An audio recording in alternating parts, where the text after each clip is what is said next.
Well, this just keeps getting crazier. We're learning more about the looming risks of Labor's disastrous misinformation and disinformation bill. We're told today that Australians could potentially be jailed if they decide not to cooperate with misinformation hearings. Yes, we're going to be having misinformation hearings. A number of experts are raising the alarm because the full extent of the changes are largely unknown. We do know this, though. The Communications Minister will be able to order public hearings and investigations into so-called misinformation.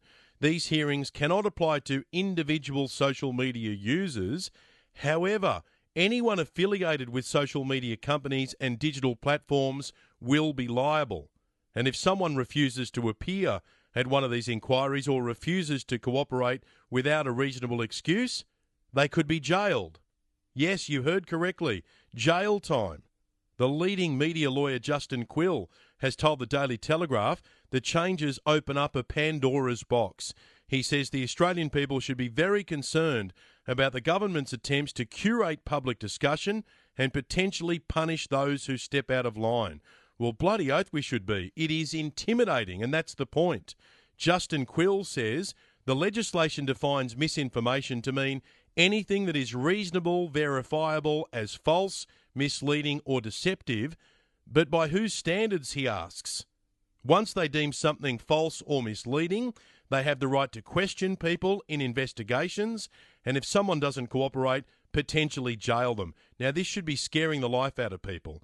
I mean, just have a think about some recent events, and you tell me whether it's crystal clear what's true and what's not. And keep in mind, we've all got to agree on this, everyone, because it's got to be black and white. So let me throw these questions out there. Who's responsible for all the bloodshed in the Middle East? Is nuclear power an affordable energy source? Did COVID vaccines cause serious side effects? Do male-born athletes have physical advantages over females? Now, I reckon I know the answers to a lot of these questions, but are my answers going to be the same as your answers?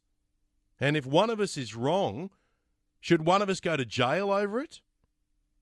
The whole premise of misinformation and disinformation is fluid.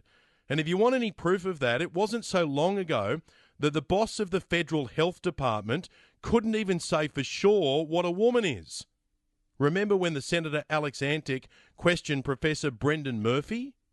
Can someone please provide me with a definition of what a woman is? Definition of a man, definition of a woman. Professor Murphy. I think there are a variety of definitions, and I think just a simple one. Perhaps to give a more fulsome answer, we should take that on notice. You're going to take on notice the question of what a woman is. No, well, there are variety. It's a very contested space. Can I take that on notice? It's a contested space, he said. The highest-ranking health bureaucrat in Australia couldn't give a basic definition of a woman. So maybe that's what the future looks like under Anthony Albanese, where everyone will be too afraid to say anything because if they're wrong, in Albo's eyes, someone could end up in prison. How are these powers going to be used? Who will they apply to? How far will the powers stretch? There are so many questions and so few answers. And the bottom line is, this is a disgraceful attack on free speech. Its aim is to intimidate, and it should be stopped. Mike writes most weeks.